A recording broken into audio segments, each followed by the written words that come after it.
The Bruins are feeling good after sweeping the Oregons on the road. Stanford has come to town. It's a top 15 matchup on Pac-12 Network. Next.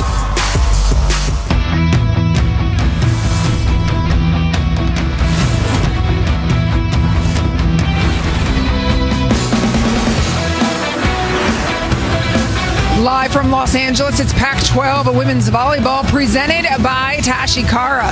Inside Pauley Pavilion, a top 15 matchup on the network. The Stanford Cardinals come to town to face the UCLA Bruins. When you take a look at the Pac-12 standings, only one loss separates all these top teams in the Pac-12. What a thrilling year of conference play it's been.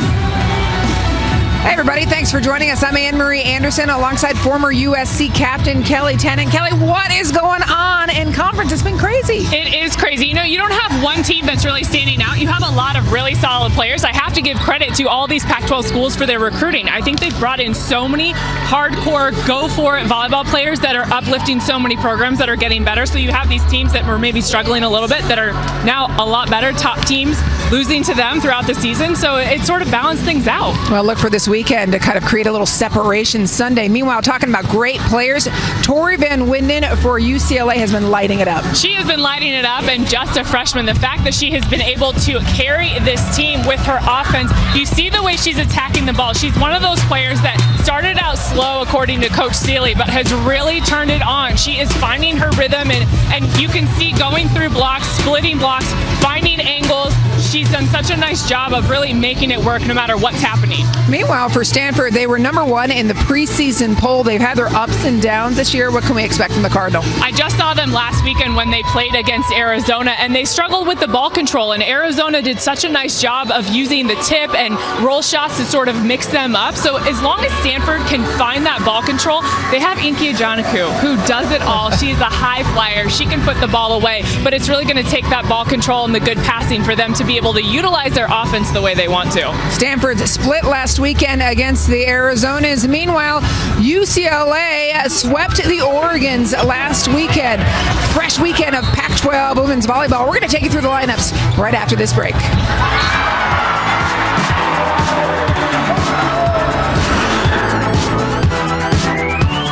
Introducing the new Be Good at Life.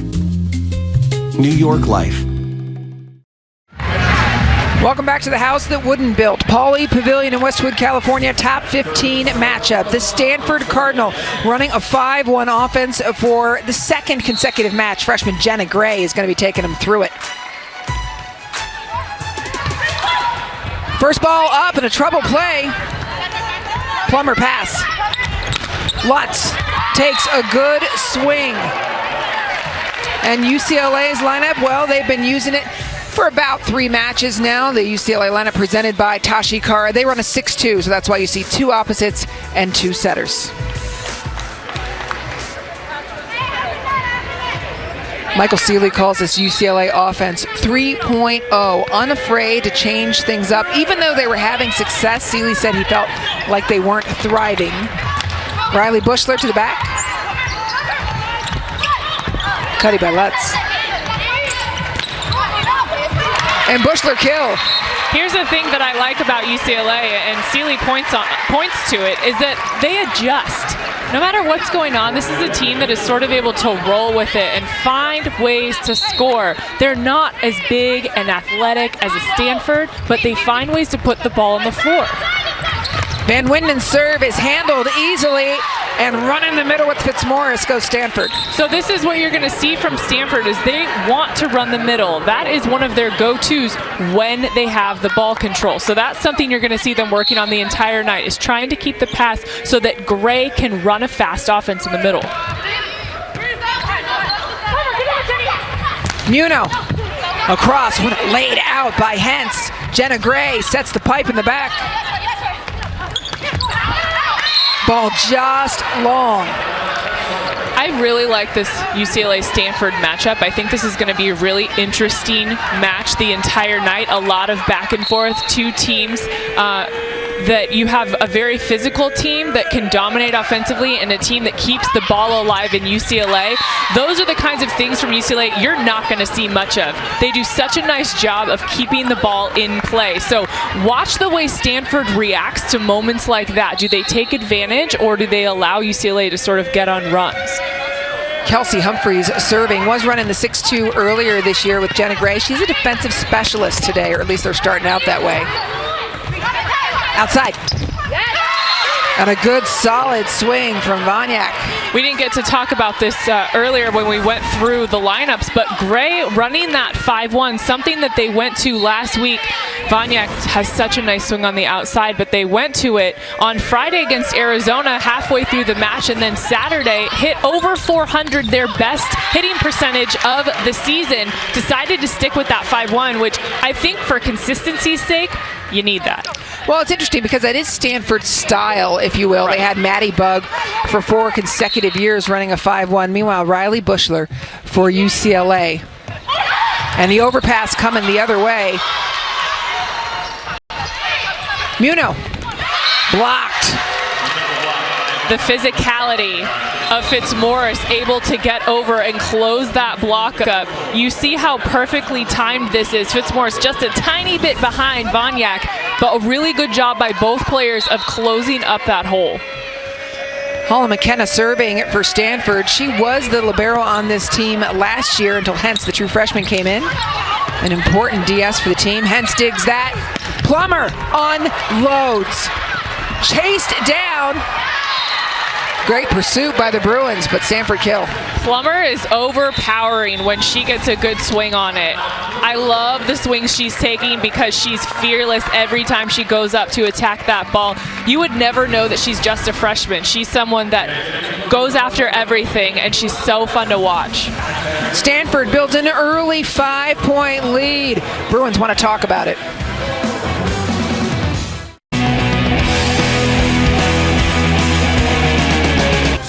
Find it on Pac-12 Network.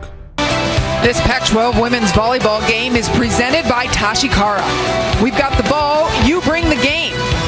And brought to you by State Farm, here to help life go right. John Dunning, Stanford Cardinal, out to an early lead. Pac-12 volleyball presented by Tashikara. Kelly, what's been the key so far? Stanford came to play, hitting 7-14. 5 kills already, just 7 attempts, no errors. Obviously, UCLA needs to sort of get in that rhythm where they're feeling it from that pass set kill stance. And a little trip by Chandler. She has to stay on the ground with 6-2 to fix it. And then Plummer takes another swing. Second kill of the day for Katherine Plummer. Plummer's ability to adjust mid-air is something that I saw against Arizona last week, and it was my first time seeing her in real life. And she's so fun to watch because she just knows how to adjust no matter where the set is, and she has this elevated level of patience that you don't usually see from freshmen. Yeah, Stanford with the #1 freshman class in the nation. By the way, 4 of their 6 kills come off the hands of freshmen so far today. Which 2 is for sort of Fitzmaurice. scary for those coaches. Yeah. That's not what you want, but they're making it work, and they do a really nice job with the effort and the energy. Jenna Gray calling her own number on that one. Picked up. Kyra Rogers saying, no, not here, not now. Fitzmaurice continues to roll, that time behind the setter.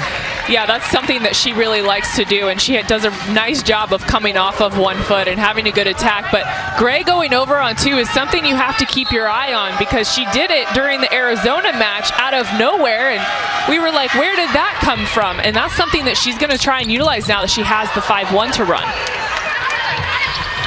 Plummer tips the ball, and it's outside. We didn't get a chance to talk about one of the changes in the lineup for UCLA. They're starting Kyra Rogers today instead of Jordan Anderson. Yeah, Mike Seeley was telling us before the game they decided to go with Kyra. She's more of a neutral kind of player. She's not going to go too high or too low for you, and she doesn't score as much, but she's someone that is going to get it done and put in the effort. So they're going to try her out. It's a decision they made just a few days ago to have her play.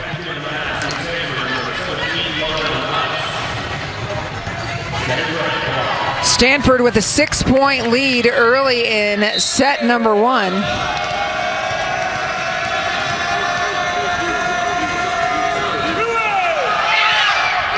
Jenna Gray down the line. Kyra Rogers takes her first swing of the day. Hentz puts it up. Outside, Miller goes to Van Winden, who takes a great swing. And we have not yet seen Inky Ajanaku on the floor. She is on the bench with ice on her foot. Not sure where that came from. We didn't get information about that earlier on.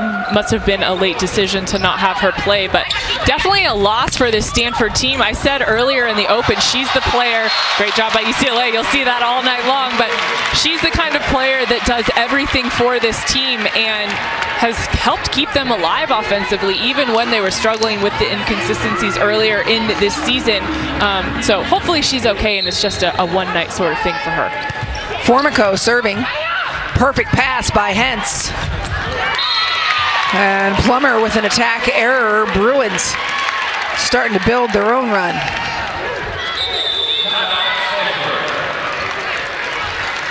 This time Stanford takes a timeout, wanting to talk about it for a few minutes as UCLA's put back-to-back points together. I just said it a few minutes ago. This is going to be a match where it's so much back and forth because both teams are working on a lot of different aspects of their game right now. The ball control for Stanford, trying to get their offense going off of that, and then UCLA trying to capitalize on the fact that they're able to keep the ball alive. So then what do you do offensively to finish it? Great volleyball all around the country. We talked about the parity in the Pac-12. The Big Ten has been ripping it up. Texas in the Big 12, now second in the nation.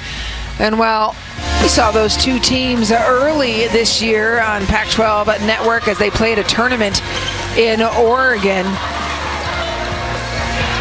So fun to watch volleyball from the Midwest and Nebraska and Texas and Wisconsin. It's definitely a different type of volleyball, and I like to see different kinds of players that are playing at such a high level. And these teams kill it every year. I mean, they are the competition for the Pac-12 team. So it's great to see that level and where they are now and kind of how they match up in a few weeks. Yeah, Nebraska, the defending national champions, they are number one in the poll this week. But, you know, it's been rotating. 3 different Big Team 10s in the top spot in the last 3 weeks, and that doesn't even count Penn State, who was on a massive roll. Which we are never surprised by, that's for sure. But I'll be interested to see, besides Washington, who else in the Pac-12 emerges. Because everything is so close in the Pac-12 standings right now, what happens over the next few weeks where you start to see teams that are able to sustain it longer for the season and keep it together as we get into the late weeks. Plummer takes a solid swing there. John Dunning been figuring it out forever. 4-time national championship coach, and he made an interesting point this week when we talked, Kelly, that he said, you know, a couple of years ago we were 28-0 the last week in the season. We knew exactly who we were. Here we are. We still don't know who we are. There's constant changes, including Ajanaku out. Yeah, a lack of identity for Stanford in a lot of ways. And when I talked to them last week against Arizona, when they were playing Arizona, they said, you know, we have these flashes of brilliance, but it's tough for us to string those together. So that's where I'm talking about teams emerging. Stanford has an opportunity to really string those together here.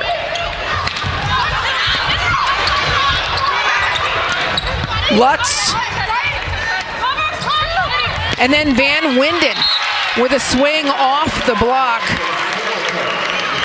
Michael Seeley, 2011, the national championship coach, also the ABCA coach of the year, just reevaluates after every match. He's got such great competition in the gym. He does, and I think that's one of the fun things for him with this group. We asked him, is there anyone that has stood out to you or surprised you? He said, actually, every single player has done something that really stands out to me and has gone above and beyond in specific moments, and this is why this is a team that is keeping themselves alive defensively and then finding ways like this to put balls down.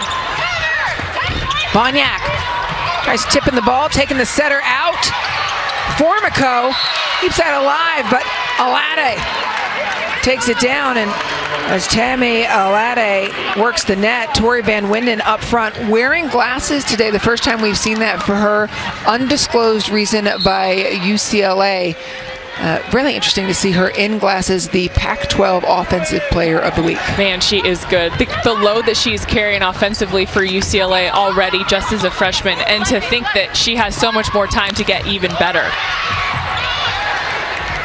Outside, Chandler kind of quicken the pace. They take Gray out of it by tipping to her. Plummer backcourt.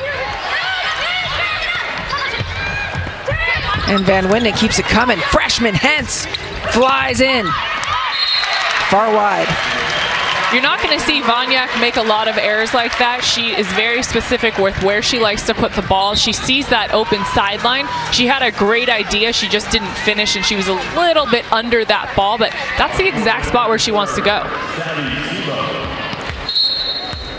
Savvy Simo serving.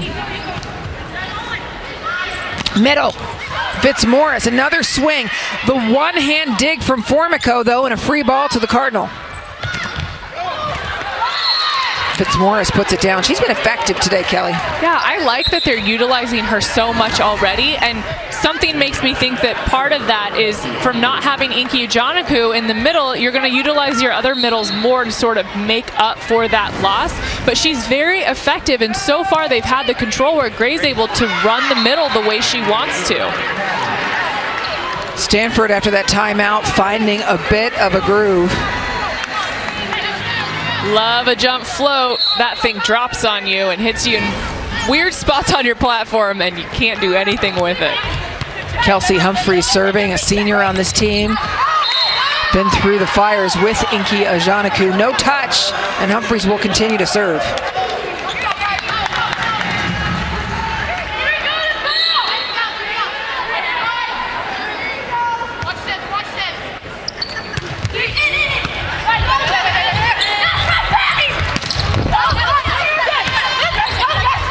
Chandler goes back a second time to Bushler. Bushler goes long. I'm really impressed with Fitzmaurice's footwork side to side on the block, the way she's been closing up. Wozniak doing a nice job of carrying the load on the outside, getting to where she needs to be, setting the block, and then Fitzmaurice moving over. UCLA hitting less than 100 in terms of hitting percentage. Stanford over 300. Wozniak again getting plenty of swings outside as Stanford's offense not what they want middle-wise. But how about Muno? Crafty picking that up. Middle, Frager, and you hear Jenny go. That's the exact play that you want to run in that situation because the setter is off the net, so the blockers don't think that you're going to run a middle attack right here. No one is up. Everyone's just waiting to see where this is going to go. It's almost out of system, so to run the middle is so smart. Fitzmaurice unloads a solid swing. She still is perfect. 5 for 6. And if she's so good behind the setter the way she is, and she's taking the block with her and they're struggling trying to match her speed and get up with her, keep going back to that over and over. A rare shank from Muno, one of the best ball control players in the league. Yeah, you see her touches on the ball almost every time. Then that's what allows this UCLA offense to run, is she keeps things going. She keeps things steady.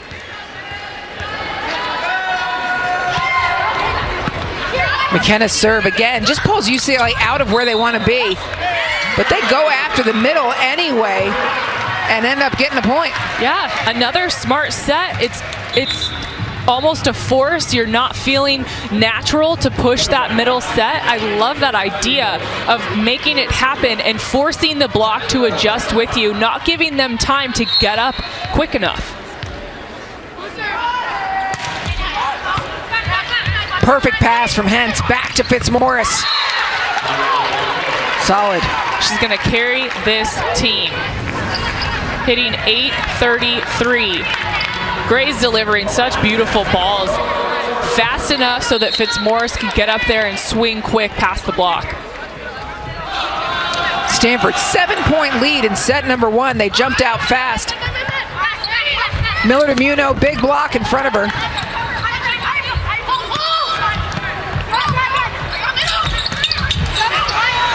As Felix fights for it. Humphreys goes to Plummer.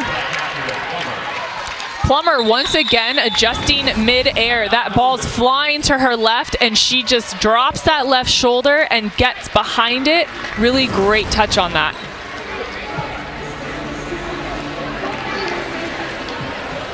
Well, halfway through conference play, partway through set number 1, and it's been really interesting in conference play. We'll call it our mid-season report, and this conference has been incredibly balanced.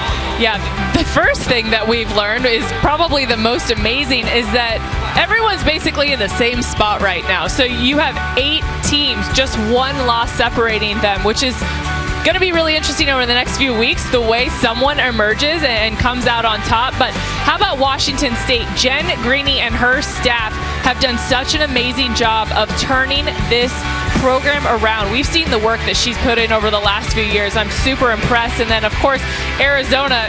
Dave Rubio could not say this to me enough, of course, because I went to USC. But it was the first time that he had ever swept SC and UCLA, and the first time he'd ever beaten SC at the Galen Center in Los Angeles. So he was pretty excited about what that meant for his program in 25 years that he's been there. I mean, the Galen Center in 2006 built. He was so excited by the way his team played. Of course, that was also the first weekend that he had full strength Wildcats. What did he have? 3 different players, I think, that were out with injuries that were basically starters. 3 different stars. Yes, exactly. So all of a sudden, you start coming together, and it's pretty fun. Take a look at these set 1 stats, Kelly. What story do they tell? The story it tells me is that UCLA just can't find a way to put the ball on the floor. Stanford has done a better job with their ball control and keeping things alive. I like the way Gray is running the offense and the way she's setting things up. You haven't seen UCLA really start firing the way they want to. 3 service aces for Stanford and countless really tough serves taking the Bruins out of system, and then just everything coming off with a communication error. Well, and those are the kinds of plays where you can tell that everyone's out of sync, and those really highlight those moments. So you have to get back to, okay, let's talk. What are the fundamentals of volleyball? Just pass the ball, and then everything will work from there. But sometimes things get out of hand because you let them go too fast. Simo, nice pass. They run the middle off of it, and Felix. That ball a little low for me. I'd like to see Felix take that higher so she can get a better touch on that, but you still beat the Stanford block, and she does a nice job of turning at the end to make sure that she doesn't get blocked in that angle. Pass is perfect, outside to Plummer. I'm okay with that because the way Plummer attacks the ball, I said earlier, fearless, she's going for it. She's really trying to find open spots on this court. She knows UCLA's defense is really good, so you can't hit at anybody. You have to find a spot. Service error there gives Stanford another boost. They're 3 points away from a set 1 victory. Jetta Gray serving. Stanford is not going to settle, and they're a team that really fights, and I saw that against Arizona on Friday when Arizona was really taking advantage and exploiting them in a lot of ways, and they kept going for it. And coming into the weekend here in LA, they want to prove they have the ability to play the all-around game, are consistent. Formico serving, Alade, Lutz, and Plummer up front. Outside, Lutz. Formico goes back to Tori Van Winden.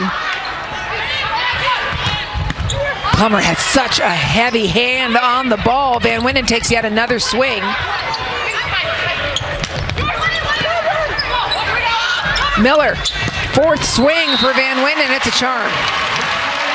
She doesn't slow down, and she continues to go for it. Going for that back line is one of the smartest moves you can make because defensively, it is such a tough area to protect. You want your block, ideally, to take that area. So if you can get past them just by a few inches, that's a golden territory to go for. That one just got away from Plummer. And meanwhile, back to Van Winden.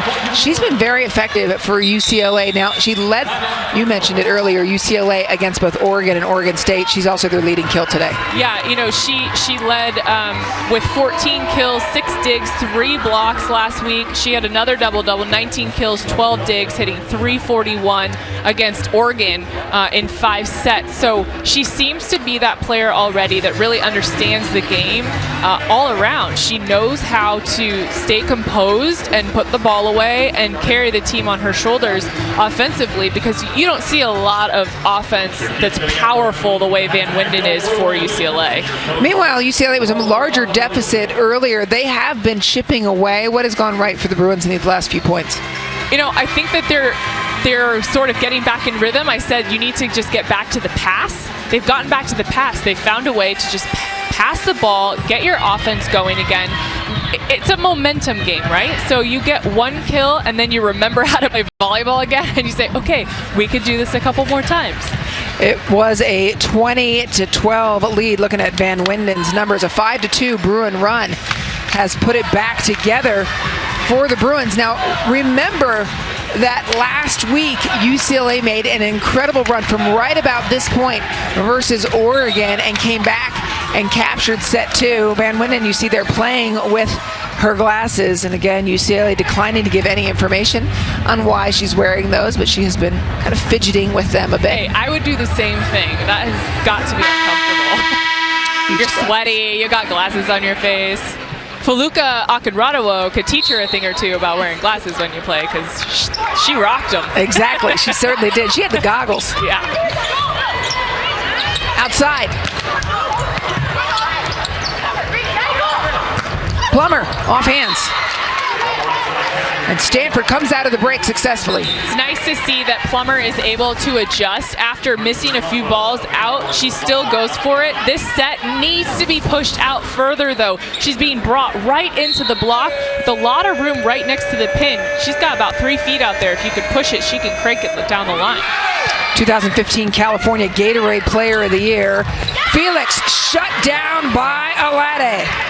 She is so fun to watch. You see the way that she cheers after that, but her athleticism when she goes up to block is awesome. She has such a high reach. She's able to get great touches, and I've seen her sweep the ball a few times with such control.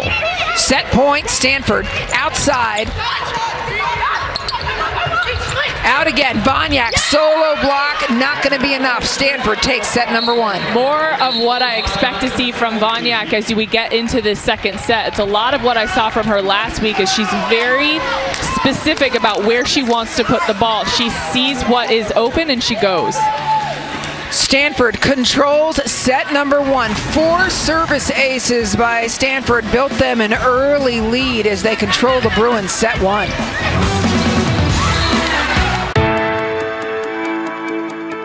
I'm Flora Bologna. I'm a where champions play.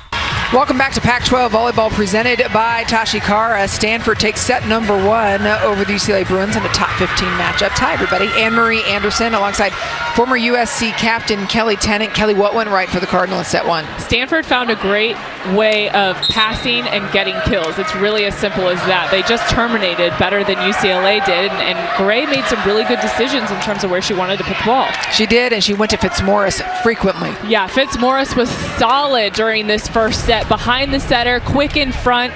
She's hitting .857, has not made an error yet. 6 kills already from her, and this is what it's going to take. They have to keep getting her involved so that the offense runs through her. When you're running it fast through your middles, it really opens up your outsides to have more of an open net or a one-on-one situation, but Fitzmaurice is getting great touches.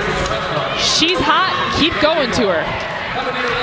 Fitzmaurice also defensively doing a little bit of blocking. Not big blocking match so far. Stanford 2 to UCLA's none. It really comes down to the serving as well, Kelly. Stanford served very tough. Yeah, Stanford did a great job with their serving and attacking. That's the biggest thing, is they're going after it.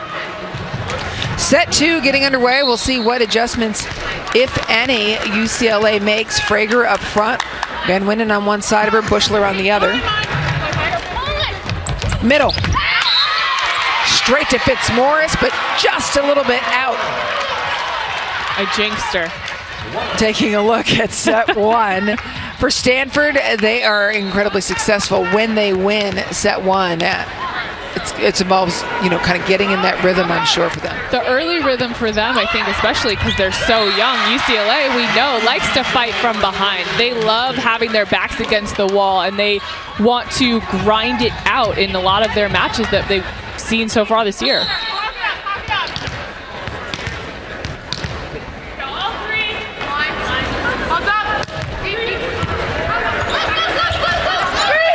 Broken play to the Bruins.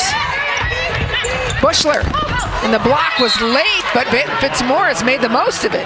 That was a slower attack from Bushler, so it gave a chance to Fitzmaurice to be slower on the block so that she could get that late touch. She's slow to get up, but she gets lucky because of the speed of the attack. As Moretta Lutz rotates out, Kelsey Humphreys, one of the most successful servers in this match, came in. And how about Fitzmaurice again? 2 quick blocks to start off set 2. Fitzmaurice does such a good job again of getting out there, and I love the way that she closes this up. But Vonyak does a even better job of setting where you want to place the block on the outside, and that is crucial as a middle. You give anything to have a good blocker on the outside. Well, the best blocking team in the country is Stanford with 3.44 blocks per set. Vonyak gets the touch.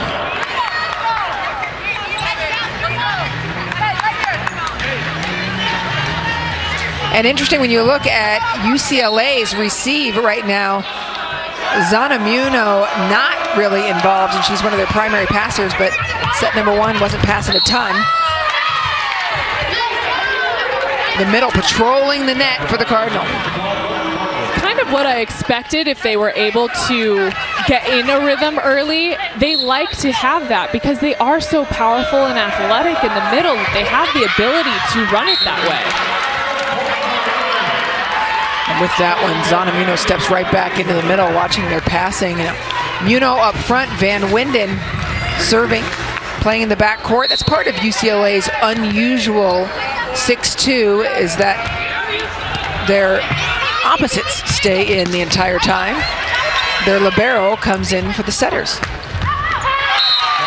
Vonyak sends it long and out, and without Inky Ajanaku in, who is sitting on the bench, icing her lower leg, Stanford is missing even part of her block. She's a huge part of their blocking. Man, I mean, you start with 143. She's been phenomenal for this team, and her athleticism and the way she jumps is really what you can credit that to. But 143, 148, 144, and then 101, of course, missing 2015 because of that ACL injury, but she just really doesn't miss a beat. She has worked so hard to get back and be a part of this team. Well, and the best news for Stanford right now, as she is out icing, is that they have 4 blocks through a set and a quarter today. Fitzmaurice doing the work up front. Quick, able to beat the block.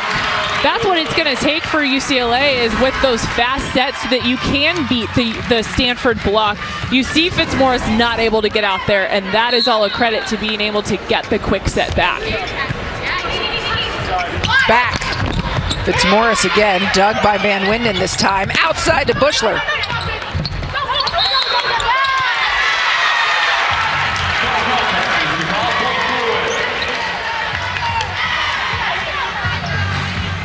UCLA building a lead of their own in set number 2, up by 3. Frager and Bushler up front. Miller serving. Miller setting. And Van Winden with a service ace. How about that serve? Give it right back to Stanford after we saw such good serving from them in the first set, to come out like this with a bullet right at Vonyak's arm. And so the tables have turned. UCLA set number 2, a 4-point early lead. Every Saturday night. And with that, we welcome you inside our San Francisco studio. Football presented by Tire Pros. Find it on Pac-12 Network. Pac-12 women's volleyball presented by Tashikara. UCLA with a set 2 lead, and Saturday it's a Pac-12 conference triple header. Get started with Colorado and Stanford on the farm. Stick around for Oregon State, Washington, and a Pac-12 North showdown. And top it off with a little Pac-12 after dark as Arizona State squares off with Washington State. Coverage begins Saturday at 11 a.m. with a pregame show on Pac-12 Network, or watch on the Pac-12 Now app. Set 2 continuing here in Pauley Pavilion. Formico setting. Bushler coming in, tipping. getting Gray to handle that first ball, Kelly, is so critical. It is. If you can get Gray to take that, it completely takes them out of system. Just looking at the stats here, Stanford hitting 289 in that first set, 0 right now. UCLA 167 in the first set, now at 250. So you can see that there's a huge difference in the way the offense is running. UCLA forcing a lot of issues for Stanford here. Middle again, running the middle whenever they can. Bruins have been successful. Frager with 4 kills. It's all about getting in that rhythm, especially when you want to start running the middle, because you have to have a good pass so that you can run the fast offense and then open up those outside pin hitters. Stanford led this set 4-2. It's an 8-0 UCLA run. Bushler through the block, make it 9-0 run. Good power from Bushler. That's the power it takes to get through a really physical block. They're going to press over hard, so if you're not cranking on it, it's not going to get through, especially because they've closed down on her. A 9-0 run is plenty for John Dunning. He's going to take a timeout and try to stop the Bruins, who are on a flat roll. Michael Sealy talking to his team now. Before the match, he is an involved coach in terms of physicality. Hey, look, he's in great shape, works for the coach, starts off working with the setters. I'm sure he'll appreciate knowing that you said that, but he loves working with the setters. That is his bread and butter. It's something that he enjoys so much, and you don't always see head coaches super involved in all of the drills and working out, but I think that's where he really enjoys himself, is having that interaction with his players and being able to work with them one-on-one. And because he was such a good player himself, he understands what it takes and what they're going through, and to have that dialogue on a daily basis, that's what he does that for, is the relationships that he can have with these players in that way. An NCAA championship setter Michael Sealy was for the UCLA Bruins, playing under the legendary Al Skates. And so a 6-point lead for the Bruins. And one of the interesting things for this UCLA team, in my opinion, this year is watching them suffer at times, like in set number 1. And there's no visible panic for them. This is a very confident team who knows how to work their ways out of holes. Well, going back to Michael Sealy, that's because he doesn't panic. He's a very steady, sort of calm coach that instills that in his players. So no matter what's going on and the chaos on the floor, he instills this idea of just reacting accordingly and not getting too high or too low, and coming back and playing the way you know how to play and not getting sucked into this emotion. And I think that they do a really good job of emulating that. A 2011 national championship coach, and UCLA did not have a fantastic season that year per se in terms of records. They just put it together in November and December and had a tremendous run. That was Sealy's first year as a head coach of this program. Yeah, talk about good timing and everything working out the way it's supposed to, and sort of figuring it out as you go, and then understanding what it means to peak at the right time. And I think going back to him playing, you understand that, and you know what it feels like when you're peaking at the right time of the season, and he just found a way to do that. And that was a fun team to watch. Wow. Chandler goes again to the middle, and Frager even on that pass far away the second time. She's going to work that middle all day. I love it, the angles that she's going at and the way she is attacking this ball. Look at this. Stay with it. Stanford keeping it alive, and she's making herself available. Frager gets off the net and makes sure that she can get up to crush it.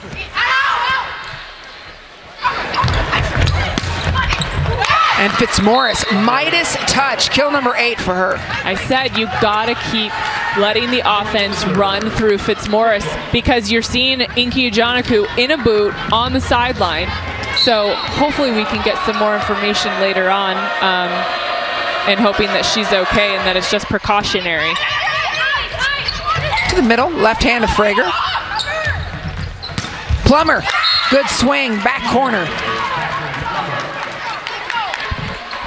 Plummer has not been effective as I would expect from her in the way I saw her the other night. 6 kills, but she's only hitting 125. In order for Stanford to be effective offensively, they really need her to have some higher hitting percentage. Jordan Anderson enters the match for the first time and makes a huge swing and statement. She's one of those players that can really affect a match in a big way. I mean, the power that she's got in that arm of hers is so big time. And for her height to be able to jump that way and just crush a ball, that's what UCLA needs right now, is that inspiration to keep fighting here. Jordan Anderson did not play in set number 1. Lift called as that ball rolls across Claire Felix. And so Anderson coming in, making an impact here. There's a lot of competition on this UCLA team. I think that's the beauty of it. And you're showing Stanford different hitters on the outside. Michael Seeley told us earlier this week that Kyra and Anderson are completely different players. And that's sort of an advantage that you get to throw that kind of thing into the mix. Outside. What a dig by Van Winden. Opportunity. Block slows it down. I didn't like that tip. That was an easy giveaway. You have to tip it to open spots. Great swing, Van Winden. I mean, what a touch on this one to keep it alive and make sure that the offense is still running out of it. And Kelly, if not to an open spot tip, we always talk about make the setter handle that tip then. Exactly. Yeah, take her out so that she can't set that ball. And you saw Formico there make sure the setter had to handle that free ball. The block is solid. Lutz at 6'8". Gonna say not here, not now. Is this not what we talked to Michael Seeley about before the match started? How would your outsides match up against Lutz and how would they handle it? And you're never really sure of how a player is gonna handle such a high block. So you wanna make sure that they're at least prepared to just use the hands, see the block, and try and run a fast enough offense so that you're beating the middle. Second time, Lutz has put on a hurt with that block. And second set, a lot of blocking by both teams, making a difference. Anderson just one up. Dug by Hentz, little tip. They make Gray handle the first ball. And there the tip goes to the setter.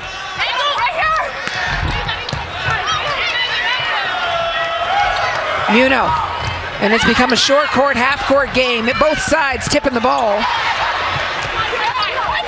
Alade begging for it. Felix says not gonna happen. It's one of the hardest jobs as a middle in those kinds of rallies to get that final touch and block because you're running all over the floor, trying to keep it alive, trying to get off to make sure you're available as well. So great job of getting up and closing that down. And for Lutz, really important that they moved her out of the middle to the opposite. You're going to see her hit one rotation here on the left as that ball bounces off. But for Moretta Lutz, 6'8", beautiful hands. Kelly, how difficult is it when you're a left side hitter and you're not used to seeing that kind of size? Those big long arms usually get put in the middle. Yeah, it's interesting that they did move her to the outside because she was such a successful middle. The fact that she has the good hands and she's able to man things over there on the right, she's really fun to watch, and she's figured out how to be more patient. The thing when you're a middle is you go fast all the time. You're attacking fast. So when you're on the right side or the outside, you have to slow your approach down and wait for the set. It's higher, obviously. And she's done a nice job of adjusting, but man, you don't want those arms in front of you when you're hitting.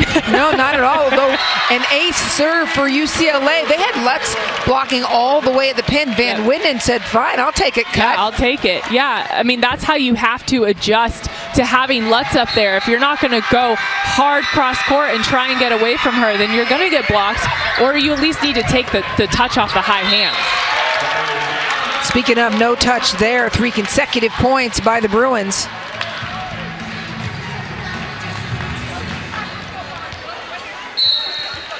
Taylor Formico, great ball control, one of the strongest liberos in the league.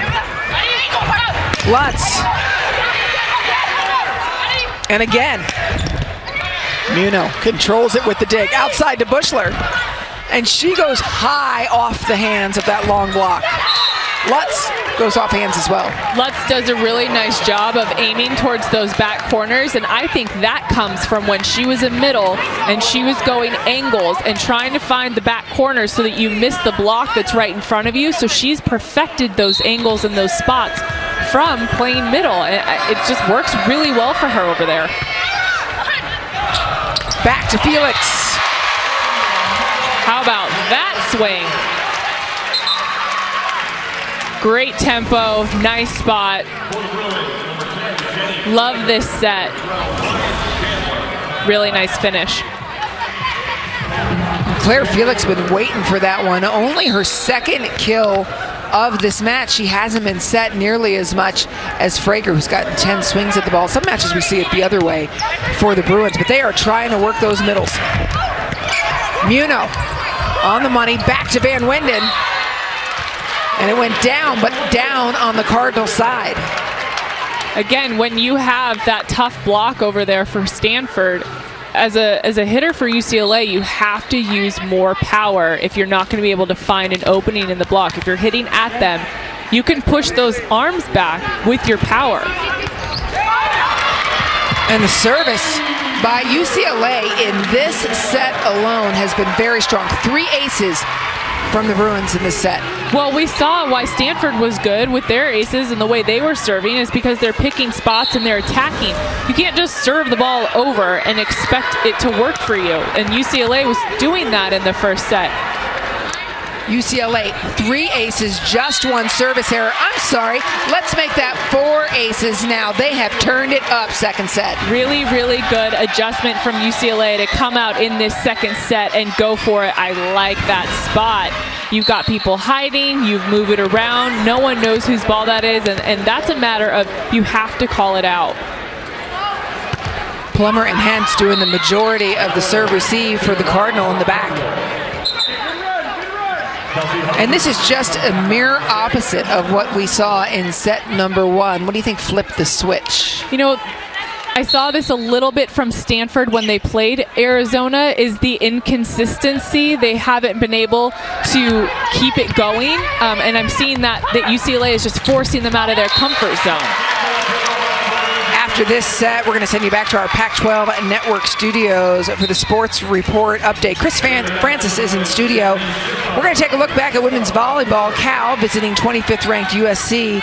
And it's Media Day at the Pac-12 Network studios for the men's basketball side. The women's basketball Media Day was yesterday. What an exciting time for basketball about to get underway on Pac-12 Networks. Hundreds of games. Busy. I love getting busy. Getting busy. Hundreds of games on the network. It's really an incredible package. I love this network. The fact that so many athletes in every sport get the coverage that they do, and of course I'm biased because I work for the network, but as a former athlete, I mean, you understand what it means to be covered in this way. It's really fun.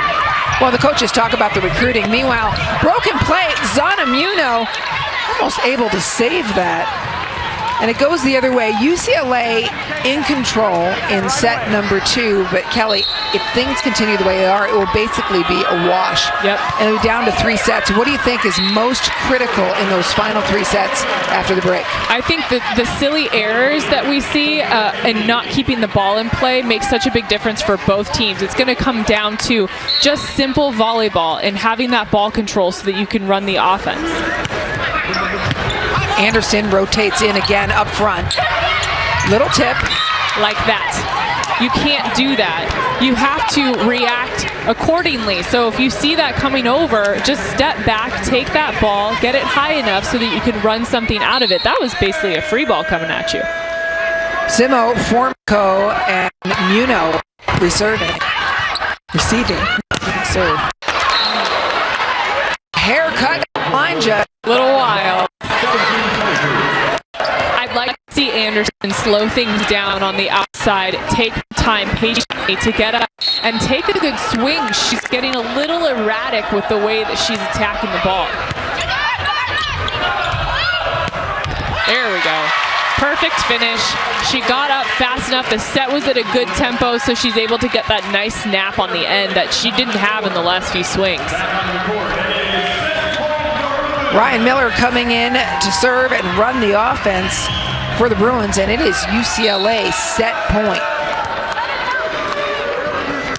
Kylie Miller, excuse me. Chase down. Formico to Miller. Outside. Anderson begging for the touch. And she gets it. UCLA takes set number 2. Mirror Mirror image opposites. Yep, and that's okay. This is going to be that kind of match where it's that give and take back and forth, and they have to be more concise with where they're placing the ball. Pac-12 Network Studios next. Third set. Going to be interesting to see what adjustments are made here at Pauley Pavilion. You're watching Pac-12 Los Angeles, home of the UCLA Bruins and the... Well, Tori Van Winden graduated high school early so she could join this Bruin program in the spring. And Kelly, you know how valuable that is to get that extra time before your freshman year. It's very overwhelming when you join any college team, let alone a top program like UCLA. So the fact that she got that extra time to physically get her game going really makes a difference. Stats through 2 sets. And again, Kelly, these sets 1 and 2 were opposites of each other. Yeah, very different. One thing that I am seeing though here is the 6 blocks for Stanford and just 2 for UCLA. You know, with Stanford being the best blocking team, that's going to probably always be the case, but UCLA has to do a better job of getting some balls slowed down at the net. But when you have Lutz up there, it makes it a little difficult. It's incredible. Another Stanford block, and they have those now 7 blocks without this athlete. Without Inky Ajanaku, who is in a boot on the sideline. A late decision, what it seems to us, but they've done a great job of stepping up in her absence, and it just speaks to the depth of this team and young players being able to carry more. Ball sails long for Stanford. Inky Ajanaku having to watch from the sidelines. No information being shared right now by Stanford, as is their right, protecting student athletes' health information. But we do know that it is her right leg they had ice on, and she's wearing a boot. And we also know that Stanford has USC coming up. Vonyak stops at nothing, even to kill our amazing cameraman. Wait, what do you mean? Our camera stops at nothing. That's right. Even with Vonyak coming right on top of it. You know, you're good. You could have reached over and saved him. Why? I wanted to see if Vonyak could make the play. I wasn't going to interfere. Alade off the head. I'm starting to question your athletic abilities, Anne-Marie. That's all right. I don't know about this. I'll take it. Take a look at this. An odd play. I mean, that is her reaction, by the way, is let me just head the ball like I'm playing soccer. Yeah, legal. As long as it's clean, it's fine. All joking aside, pancake off of that, but then determining it was not to be continued. And so UCLA with a 2-point lead, but Morgan Hentz, we haven't spent a lot of time talking about the freshman out of Lakeside Park, Kentucky, who has been all that she was advertised to be for the Cardinal. Yeah, I think she's really offered so much in terms of stability and keeping this game alive. And a big reason why they're able to run things. Look at that dig. I mean, that allows your offense to roll. And how about that dig also from Hentz? To the middle they go. The effort being made by Chandler to really work UCLA's middles. Jordan Anderson covers her own tip. Plenty of second, third, fourth effort. Some great efforts defensively to keep this alive on both sides. I would like to see the setting cleaned up just a little bit. I know you're trying to keep it alive, but if you can get it just a tad higher and push it further, you give these blocks a harder time. Right now, you're just going right into them because it's just being thrown up there. Great, Vonyak and Zana Muno, solid block. They go the other way to Lutz. Anderson unloads. By the way, that's what I was hoping to see from this UCLA block, and Muno getting such a nice touch and keeping this one alive with her block. Anderson finishing so strong, but Muno has to get those touches on the Stanford attacks because that allows the defense to then play around it, or you at least get Stanford to have to play the ball again and try and be scrappy. Back to Anderson again. She did not play in set number 1. Coach opting to go with Anderson in sets 2 and then start her again in 3. She's terminal. Well, you can tell that she has such a heavy arm, and what we've seen work and be successful against the Stanford block is the heavy arm. You're able to either push through the block and push those arms back, or able to find those really tough angles. And Anderson is hot right now. You have to allow her to build that. Feeding Fitzmaurice, and she turns to the corner. That's her 9th kill. 17 attempts. She only has 1 error. I'm just, again, super impressed at the way she's gone up and made herself available tonight. Middle's main job is to make themselves available so that you can get your pins open, and she's done that. Miller to the middle. Available, Claire Felix. Felix loves those hard angles like that. She's not getting up and pounding balls down, but she's finding open spots, cross-body, looking the other way. Smart play. Frager and Felix combining for 17 swings on the ball. What does that do to your block when somebody's feeding the middle that much? I mean, it makes it really difficult because you have to be moving that quickly to keep up with the middle attack. Legal second soccer play of this young set. 1 off the head, 1 off the foot. Look at this, keeping it alive. Stanford has so improved their defense to keep the ball in play and get these long rallies going, but love the finish on the right. We were at a volleyball match and a soccer game broke out. Set number 3, UCLA, 6-point lead. Friday, November 11th, men's basketball. 12 now. This Pac-12 women's volleyball game is presented by Tashikara. We've got the ball, you bring the game. And brought to you by State Farm, here to help life go right. Fast-paced match in Los Angeles, and you know we've really been enjoying is Spike Night, our Wednesday night special game. 14th ranked Stanford next week. It's going to hope to nab an upset at home when the 7th ranked Washington Dogs come to play Wednesday at 7 on Pac-12 Network, or watch on the Pac-12 Now app. Maples Pavilion, a very tough place to win a match, but Washington has been evolving throughout the season. Yeah, actually playing at Washington and playing at Stanford are 2 of the toughest places, I think, to play. I always sort of dreaded that when I was playing in the Pac-10 at the time. Both such good teams, such good crowds, great volleyball crowds. That's going to be really fun to see what happens that night. Yeah, and it's interesting because, you know, the Pac-10 at the time, as you say, since then Utah and Colorado have been added, and now so tough. That's the toughest trip, people say. I know.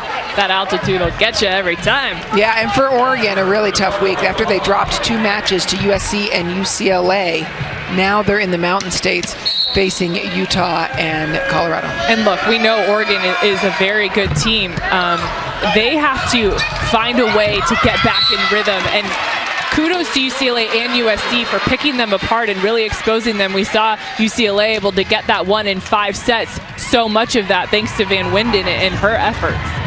Meanwhile, Jordan Anderson making it work. That time a tip inside, off the hands. Fitzmaurice, gonna make you say her name every couple of plays. 10 kills. I'm just glad that Gray continues to give it to her and allow that to work. Allow that to be the thing that you can rely on and be consistent for you, especially in a set like this where you're down by 5. You've got to get some momentum built. Use her. Only the second match for Stanford running the 5-1 offense as Gray pokes that over. In their first match under Gray's direction at 5-1, they had one of their most successful and efficient hitting matches ever. I was talking to Stanford's, one of their assistant coaches, Cassidy Lichtman, who I actually used to play with, and she said that was a huge difference for them in finding consistency, running the 5-1, and understanding that you can run the middle, and what a block. What a block. I mentioned Cassidy Lichtman. She basically played every position throughout her entire career, from club all the way up through her time at Stanford. And such a huge get. John Dunning so excited to have her a part of this team, but she really sees that the consistency that they get from the 5-1 is huge. Yeah, John Dunning saying that Cassidy Lichtman said no twice before she accepted the job. Meanwhile, UCLA putting it away. Cassidy's a tough cookie. You got to convince her. She'll be good for this group, definitely. Ryan Chandler serving and setting Van Winden, Bushler, and Frager up front. Chandler's had a great connection with Frager today. Plummer with such a big swing. I mentioned as we came out of the break after that second set that Plummer needed to step up, get that hitting percentage higher so she could be more effective. And doing just that, I like how Gray brought the set in a bit so she was able to get past that block. Wow, closing the doors, Katherine Plummer on the block. She holds tight, holds steady, a nice press. Very little body movement out of Plummer here. Just a couple quick steps. I love the way she's anchoring that block. 9 blocks for the Stanford Cardinal in this match. Look, they're the #1 blocking team in the nation. And Frager having a great night connecting in the middle. 6 kill for her. And it's not easy for her to go past Alade. That's a big block, a nice press over, and she does such a good job of turning in that angle. For Stanford, like a lot of teams in the Pac-12, there's a series of injuries and changes, and so Tammy Alade has gotten quite a bit of playing time as people have moved around, preparing her for this opportunity today. Hey, and she's taken advantage of it. From what I've seen, she is fully capable in every way. She makes herself available, works really hard, and because of what she does, she allows someone like Plummer and Vonyak on the outside to take those bigger swings. This is a big block, too, here for Stanford, having Lutz back in as well. Frager turns it again, same way. And that dig by Gray, huge. Gray is really coming into her own over the last couple weeks and finding a way to contribute in multiple ways. UCLA absolutely forcing Gray to handle the ball as often as possible. Seeing Frager hit at her twice. Again to Frager, this time Hentz lays out for the dig. Maybe the best connection we've seen, though, with Frager this season. Ball not over, and Alana is fired up. She's so fun to watch. She really pumps this team up, and that's something that Iki Ejanaku has done for this group, is really bring the energy and fire them up. So to see Alade step into that and bring that as well, it's huge when you have Inky on the side. Yeah, John Dunning has never doubted Alade's talent. It's just tough to break the Cardinal lineup and get in there. How happy is he to have her to step in today and be such a big offensive and blocking force. Out of system, Lutz stays behind it and goes off hands. Her patience is really what is key on those kinds of plays. She stays behind it. She takes a bit of a slower approach, and she's able to see over that block, but she's constantly aiming, if you watch her, constantly aiming for that back line. So she misses the block so easily. Tied up at 13 apiece. Ball coming in a bit, a little bit more inside set. Anderson works well with it. Anderson works well with that. Obviously, having Lutz over there makes a huge difference. So how are you going to adjust to that? You have to bring it inside, force the block to move. That's where you find whether it's a hole or hard in the cross court. That's a mismatch for sure. Perfect pass from Plummer. They go back to Lutz. Just good swing over the block. Anderson, high off hands. Anderson is now seeing what's in front of her. When she first came into this, she wasn't seeing the hands. She wasn't adjusting properly. Now she's staying behind it. She sees the hands in front, and she's being a lot smarter with her shot selection. Anderson has 9 kills, and she's only played a set and a half. That one gets away from Lutz. That one she got under. She has to do a better job of staying behind it and being patient, like I mentioned, but you get so excited that you sort of run into that ball, and she's good at staying behind it and taking those high swings towards the back line. 3-point lead for UCLA. UCLA anchored by Taylor Formico, an incredible defensive player, and she's also the Pac-12 Defensive Player of the Week. Coaches around the league are saying that UCLA kills you with their defense and keeping the ball alive. They just make sure that it doesn't touch the floor, and everything runs through Taylor Formico. The touches that she gets, the way she keeps the ball up, that has allowed them to really play some nice volleyball. It's been fun to watch. Formico, the Defensive Player of the Week, as we mentioned. Tori Van Winnen, Offensive Player of the Week. And the Freshman of the Week, just across town, Kalia Lanier. How about Kalia Lanier? She had 61 swings against Oregon. The amount of swings that she is taking at such a young age, and so powerful. She's a very composed player. We saw them early in the preseason when she was having to do a lot. The team was inconsistent, and she's been really impressive so far. Yeah, USC finding some great consistency in the last couple of weeks. They had a successful trip to Oregon, taking down Oregon and Oregon State. Beat Cal earlier tonight as well. You know, we talked about this earlier, why this conference is so competitive this year. We talked about a lot of really good players and a lot of good teams and no specific standout team.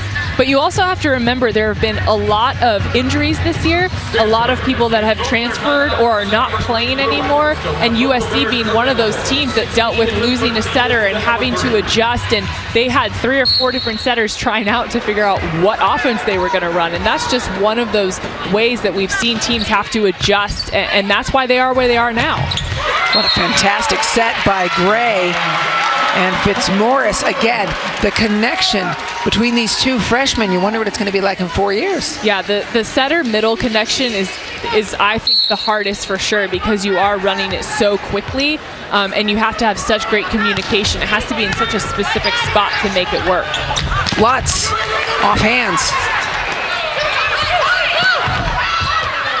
Great choice by Plummer. She's got 8 digs tonight. Said I could get that, but no. Almost went for it too. There was that little stutter step, like, do I go? Do I not? Nope.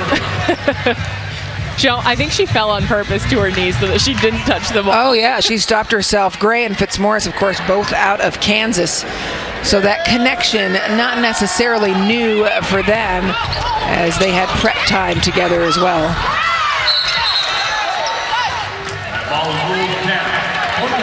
I remember my freshman year at SC, we had a 6-2 going, and there was so much work done on the middle and setter connection, and you see UCLA running the middle a lot tonight as well. It's so important to have that down so you can have a stable middle attack and open up the outside.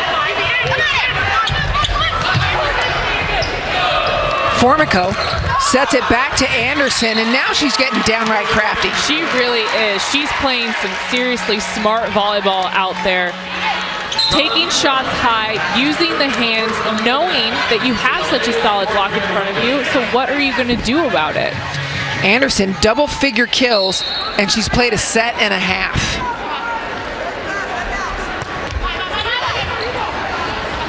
Outside. Everybody knew it was going to go to Fitzmaurice. She appeared to be the only available hitter at that point, but still effective. What a turn. Fitzmaurice gets off and then turns back towards the other corner. Great choice by Gray, and Gray pushes it just a little bit past Fitzmaurice's right shoulder so that she has that ability to make that turn.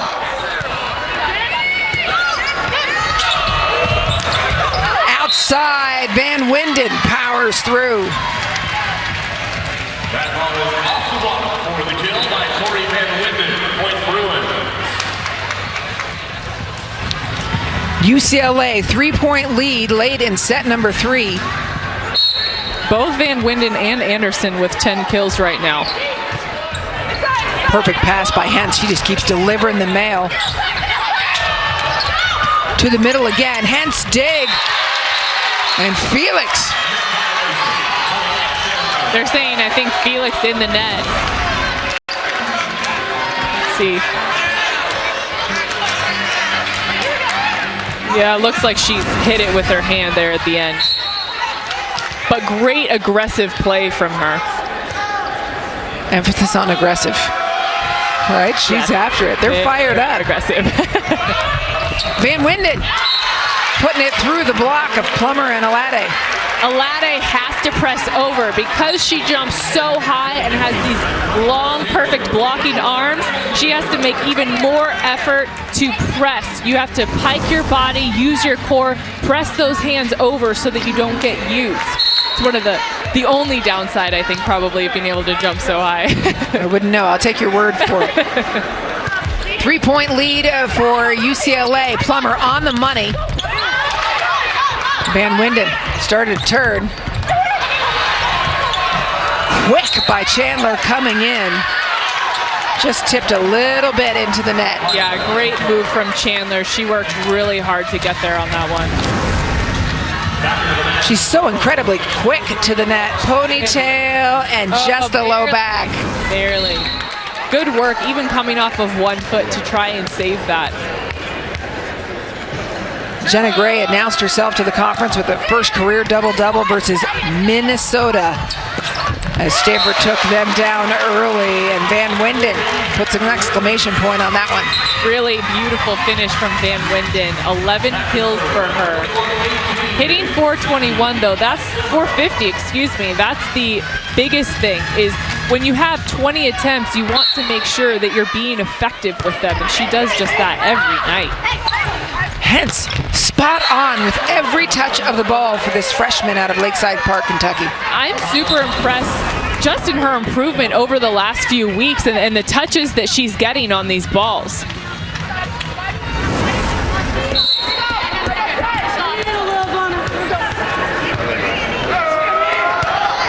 Plummer, little dribbler and an ace serve.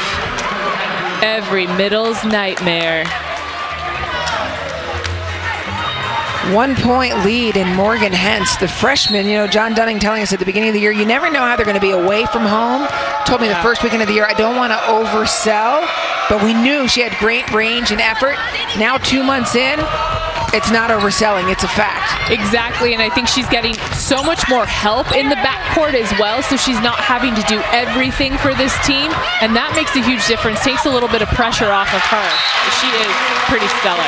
Look at UCLA's work, plugging away. Just one at a time, getting the middle going, keeping that fast attack, trying to beat that Stanford block. Ifriggers had 16 swings tonight, 7 kills. That's big work for Stanford's middle blockers. Muno. Again, same exact play. Alade has to get her hands over the net. She's flying up there, which is a good thing in a lot of ways, but not when you're off of the net that way and not pressed. Vonyak, you could tell by her approach, she meant business. And the fact that that set was a little inside gives her the ability to beat the block here. Woo. They're getting ready to move out with her.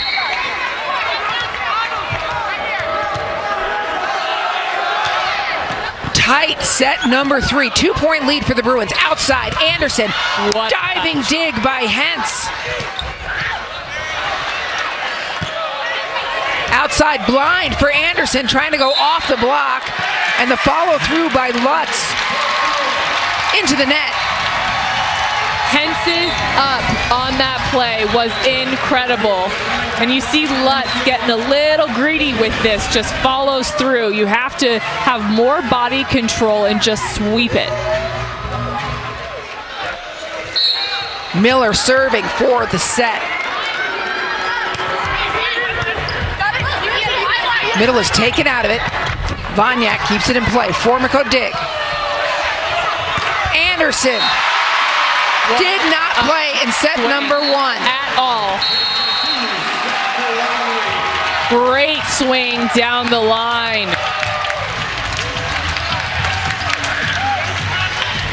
Jordan Anderson, 12 kills in 2 sets. Yeah, I'll do the math on that one. Averaging 6 kills a set. Bruin ahead, 2-1.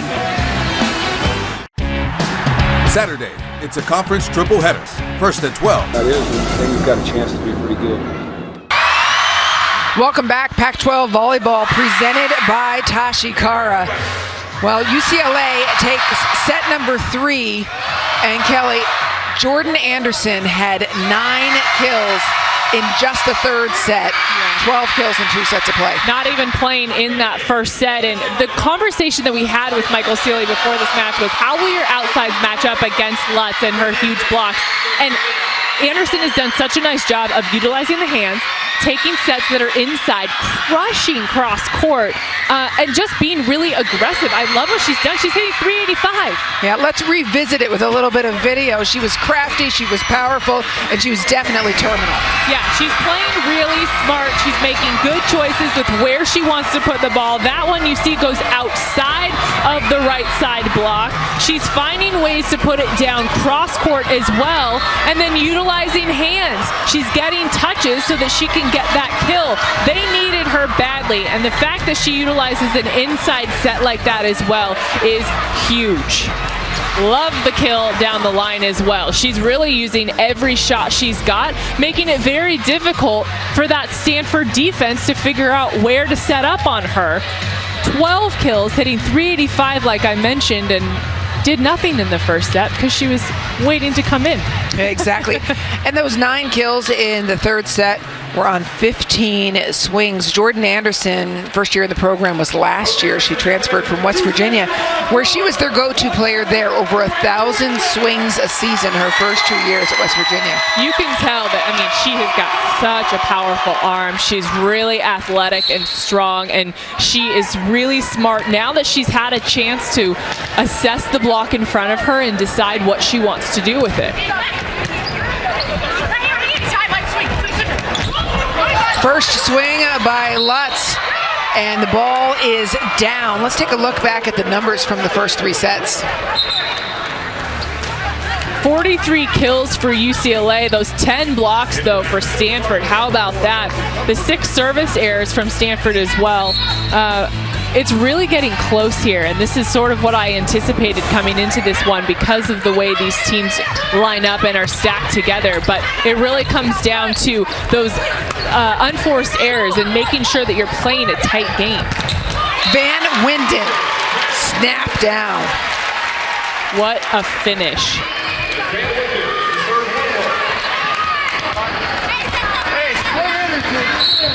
Tori Van Winden has been effective as well. 5 kills in the third set. Just the third set. Great save by Van Winden there. The middle coming. Jenna Gray calls her own number. That's the second or third time, I think, tonight that Jenna Gray has taken it over on 2. UCLA has to have a blocker on her ready to go. You can't stop, turn, look. You have to stay with her and get up and block it. She's aggressive and she's tall and she could throw it down. Perfect pass from Formico. They run the middle for the Bruins, and then outside, Plummer. And again, Stanford makes the setter handle that first ball. Middle. And again, Chandler handles the first ball, but Formico calls her own number. Yep. Every time I see a middle hit at a setter, I think back to just drills and drills and drills that we did my entire career. Hit at the setter, hit at the setter. Every single time. That's your goal, really, is to take them out of play. Plummer with might. Anderson ignores the pursuit rule and says that's not going to hit the floor anyway. I don't care where it is. That's why UCLA is here. Their defense and their drive and will to keep the ball alive has been everything to them.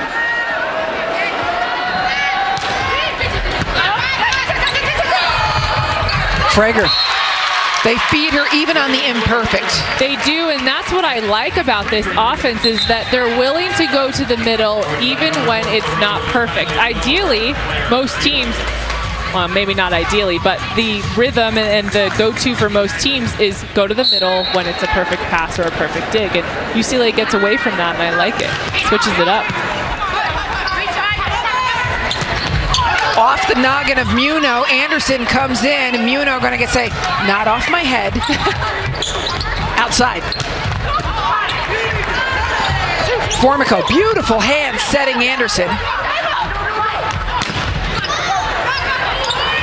Back again.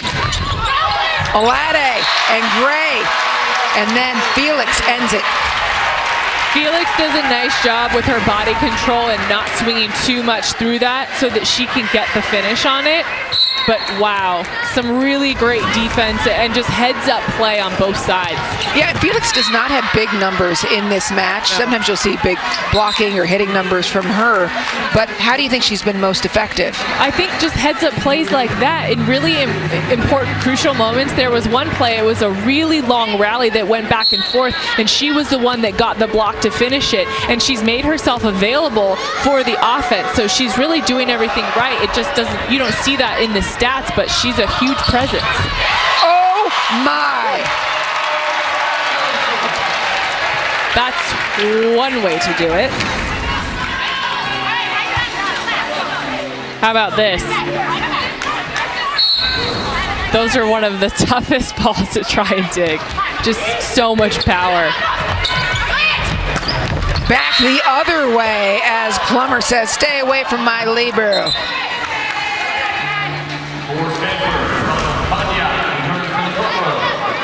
Taking a look at Hentz, the libero for Stanford, passing the ball.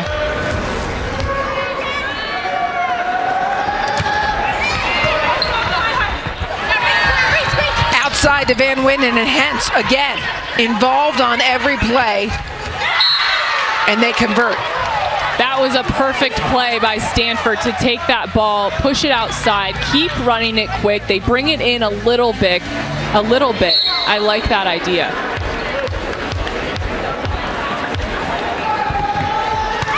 Plummer serve, never over.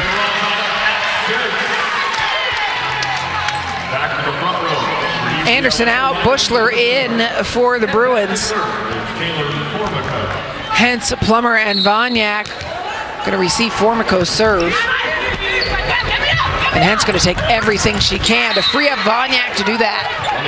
Vonyak is such an important part of this offense for Stanford. I mentioned earlier she likes to pinpoint exactly where she wants to put it.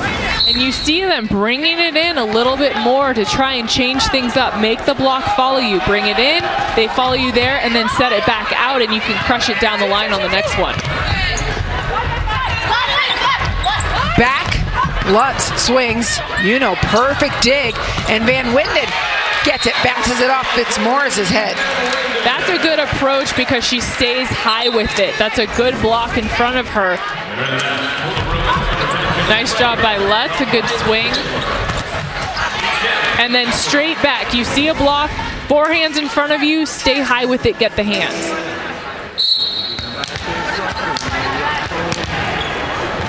Ryan Chandler serving. Plummer's pass. Fitzmaurice begging for it, comes with it, and is rewarded with her 12th kill. The thing about Fitzmaurice is a lot of middles will be good in front or behind.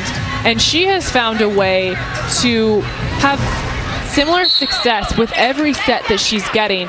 Credit to Gray and what you were talking about earlier with the connection between setter and middle, but just like behind and in front. The freshmen in this match controlling the attention, whether it's Fitzmaurice, Van Winden, Jenna Gray, they are the conversation. Isn't that scary? Let's see us in 3 years when we're talking about these players. I mean, they are fierce already. Van Winden, the Pac-12 offensive player of the week. Trying to chase it down is Chandler. Fourth set up for grabs. Stanford won set number 3.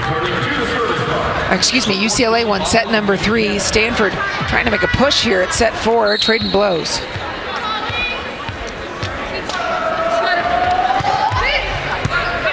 McKenna serves, a little bit of trouble for the Bruins. No touch, long. Plummer still being aggressive. She has to just bring it in a little bit, aim for that corner. I think she's trying too hard to get towards that back line because she knows UCLA's defense is obviously not waiting back there and there's an open spot. Anderson, dug by Humphreys. That was a big dig by Kelsey Humphreys to lead to that kill. That was huge, and great job by Stanford of sticking with this one. Love the net cam view, the joust. Anderson crushing it down the line, and then Plummer just sticking with it, staying patient, getting those arms. 1 point lead for the Cardinal, given away with that serve, tied up at 10. Those are moments that make a huge difference. You can't discredit the importance of a serve in this kind of match. Such momentum shifts can happen after that. Yeah, but you made such a great point in saying your other choice, though, no lollipops. Right. You'll get crushed immediately. Exactly. Always be aggressive. So, and it's about the measure of risk you want to take, right, Kelly? Yeah, it is. It's you go to that back line, and obviously your coaching staff helping you, but you have to know how aggressive you want to be and the risk and reward out of it. And that's why, for me, when I walked to that back line, my thing was always just serve between two people, make them figure it out. That's the easiest way to do it, is pinpoint a spot where you want to go and just do everything you can to make it go there. Just don't put it in the court to do it. I was looking for that crazy angle from Jordan Anderson. That one just a little bit wide. I'm okay with her going for that every time. This is that risk reward again, right? Look, there's no defense over there. She sees the block. She knows that's open.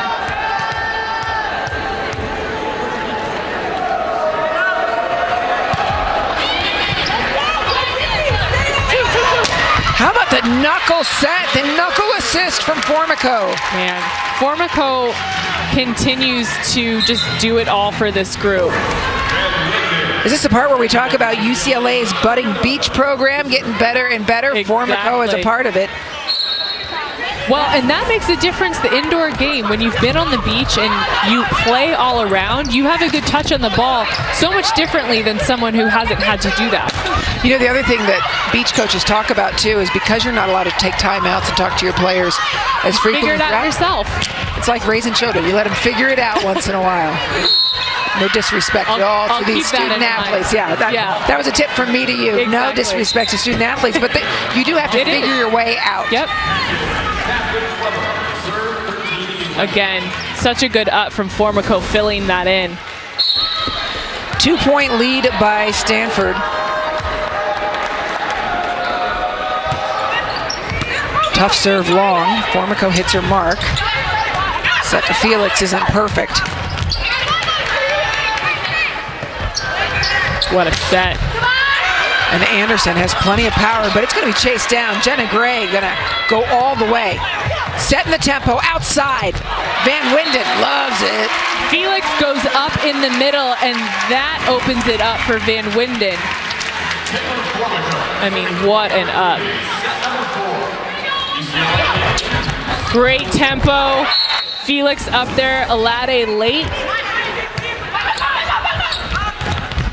Alade early there. No, on time there, I should say. On time, and a good swing. Nice comeback for her. What an impactful player she's been today in that middle spot, filling in. Just a sophomore out of Canada. 3 kills. I mean, that's what you want. That's what John Dunning wants to see, is that contribution in big ways. And it's not just kill numbers and what she's been able to do in terms of the block. Just her presence on the court and her energy is really important.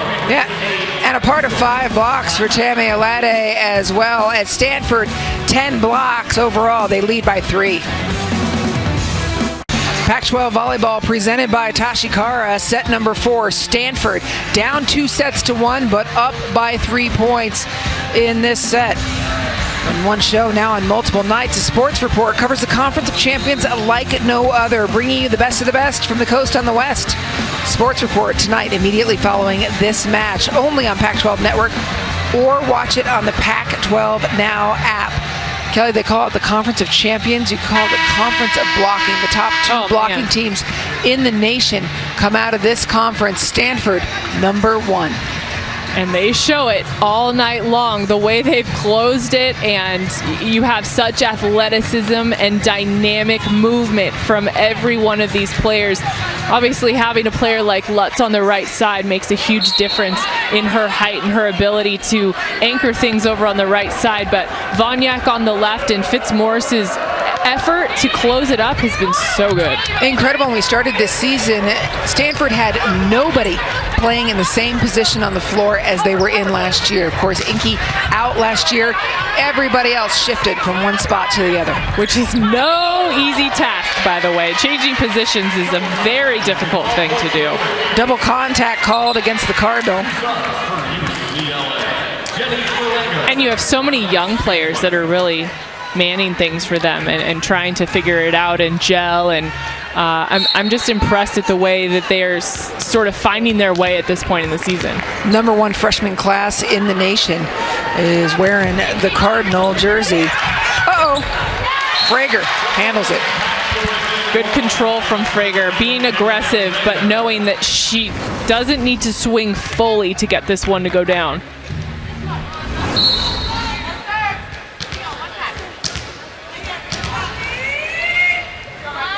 Ryan Chandler serving.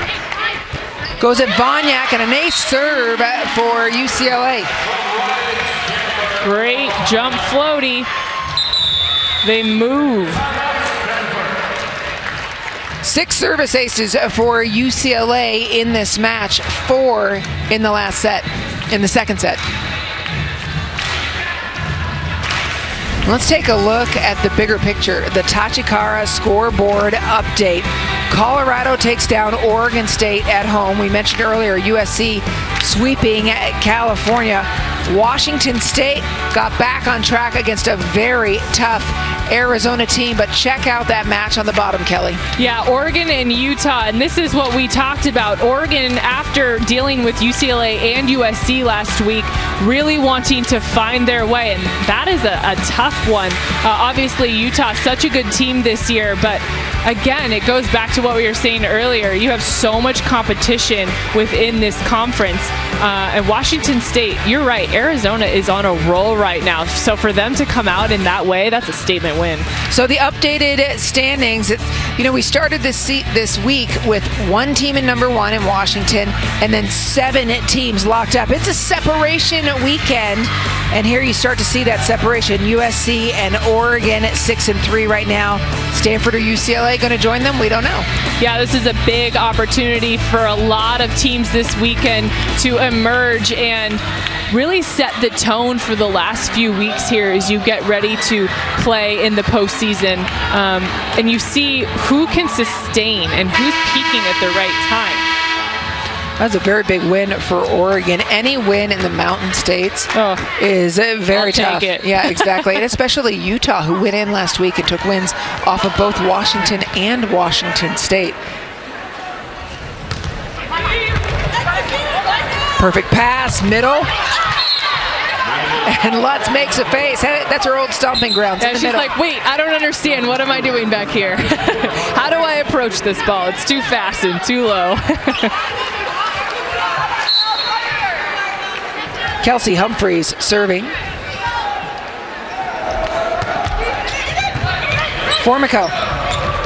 And again, they just feed the middle. Chandler is fearless in feeding the middle repeatedly. Muno, perfect pass, setting that tempo, and Van Winden puts it away. Man, and I like that set too, because it's almost like you can run a quick right in front, or you're running a quick right behind to Van Winden. Look at how fast this ball goes. And look at the energy out of that setter, Ryan Chandler, who is moving so effortlessly around the court. Yeah, Chandler has made some really good choices and decision-making when she needs to go against the flow and to force the middle. She's done a nice job with that. Chandler has set Frager 20 times today. It's a lot of swings for that middle, keeping people occupied.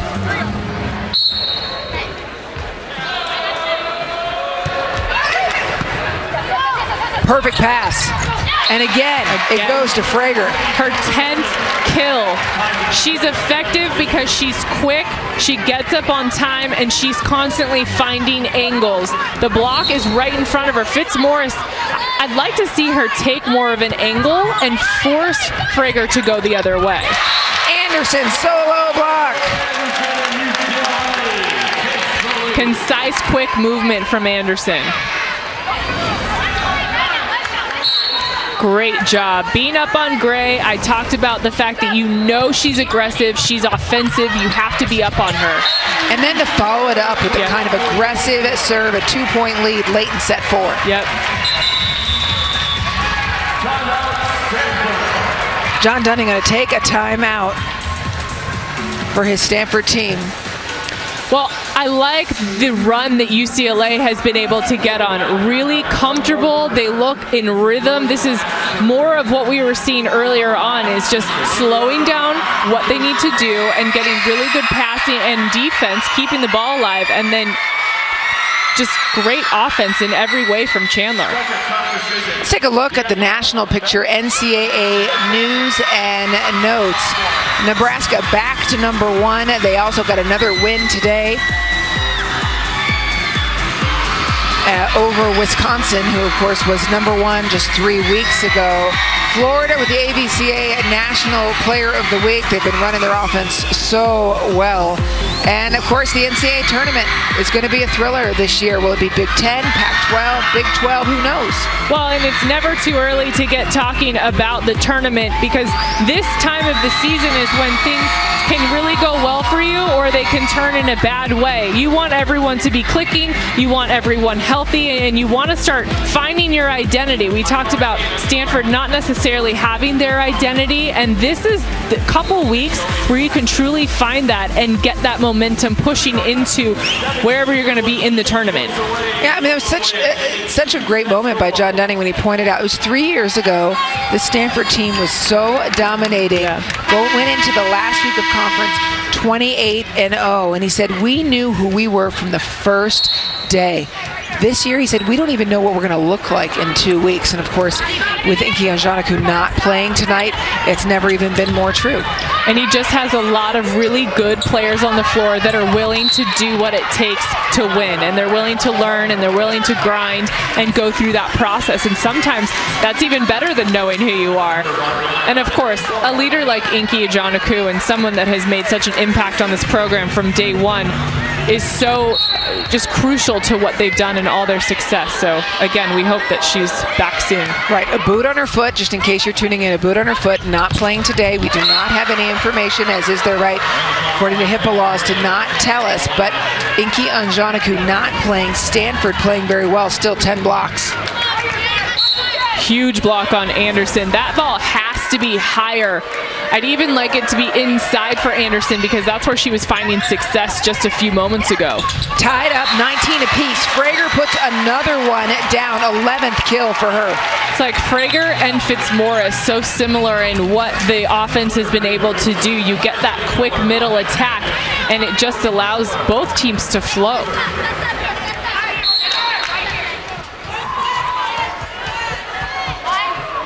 Miller. Outside to Katherine Plummer. Block waiting for her, and Zana Muno, perfect timing, getting up. Second one's a charm for Plummer. It's what you want as players, to stick with it and be just as aggressive the second time around so you can get that finish. Kelly, this is a must-win set for the Cardinal. They have 5 points to get it done. What do they need to do? I mean, I would really like to say you get Plummer and Lutz involved more, but those are going to be some good swings from Anderson. I mean, such a nice finish off high hands, but Lutz has found such success off that back line when she's attacking, so if you can get her a nice ball to the outside, I think she's your best bet. Plummer with a double-double for that team. They do go out to Lutz. Formico goes away from where you might expect, and it ends up with another kill for Tori Van Wyn in her 18th.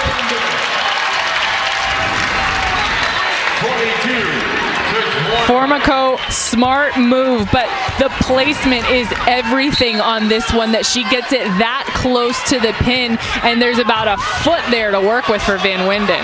Wow, Hens came flying in on that short serve. Gray back to Plummer. And again, Formico, another ball and another kill. Van Winden, Midas touch.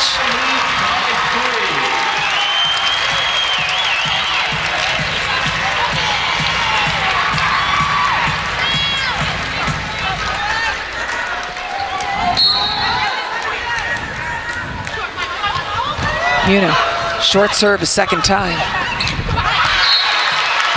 And Anderson Hughes turns around immediately, grabs her team. 3-point lead for the Bruins, 2-point lead. UCLA knows you just need one pass here. Just one pass. You have a good offense that is really thriving right now. Anderson swinging on the right side, though.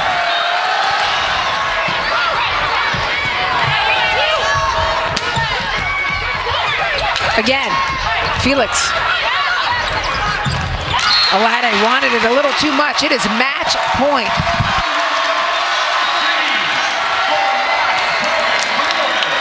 The Bruins sit at match point. Formico back to serve.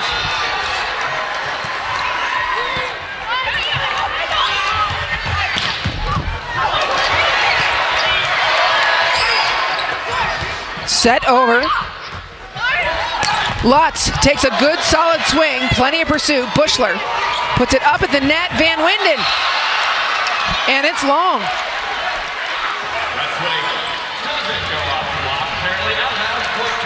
Stanford remains alive. The Cardinal must push as it remains UCLA match point. Vonyak, Fitzmaurice, and Lutz up front.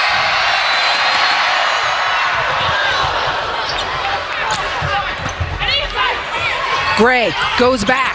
Her longest hitter. It's Lutz. It's out. And the Bruins take down the Cardinal at home.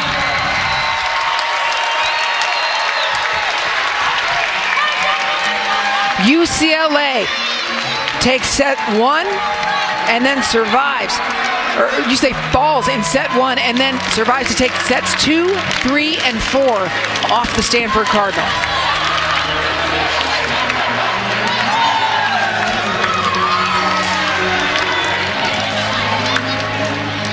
UCLA has now won 3 consecutive matches. Took down the Oregons last weekend.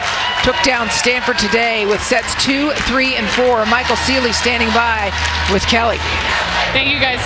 Mike, obviously such an incredible performance by your team tonight. A good Stanford team. What do you think was the key for you guys to get this one? Besides Inky spraining her ankle in the pregame, yeah, that helps a little bit. You know, some things weren't very clean tonight, but I thought we stayed resilient. You know, a few players were like Zana didn't have a great night on paper, but she still hung in there and dug some balls. I think Tori was fantastic. Between the 2 freshmen on the court, Fitzmaurice and Tori, they just kind of battled back and forth. What is it about Tori? Because at such a young age, she has such poise and she's able to put that ball away regardless of what's happening. You know, indoors she was always great. She's done a lot of stuff at elite level beach-wise, traveled the world and kind of played big international tournaments. So I think she thrives in kind of those big pressure situations. We see Taylor Formico keep the ball alive for you in every situation. Your defense has been key to your success this year. Can you just speak to the way that this team does not let the ball die? Yeah, Taylor does not let the ball die. You know, the one pokey set she had to the go, and yeah, she's unbelievable. Tony made a comment this week in the office like, hey, we're really going to miss her next year, and it was like, okay, let's not worry about that yet. Yeah, she's fantastic. She holds a lot of that together. You know, Anne-Marie and I were talking the entire broadcast about how competitive the entire Pac-12 is and how difficult every single match is. What is it about this team and where you are that you're able to find success in this conference? I think we're finally getting selfless a little bit. You know, Kyra got the start and wasn't performing. Jordan jumped in. You know, Savvy goes in for Tori. I just think they're kind of learning how to just take whatever role they can get and contribute. All right, congratulations. Thank you. Thanks. All right, Anne-Marie. Well, selfless worked for the Bruins as they pick up yet another win. Thanks so much for joining us in Pauley Pavilion. UCLA celebrates tonight. For my partner Kelly Tennant, our Pac-12 crew, I'm Anne-Marie Anderson saying so long from Pauley Pavilion. every Saturday night. And with that, we welcome you inside our San Francisco studios.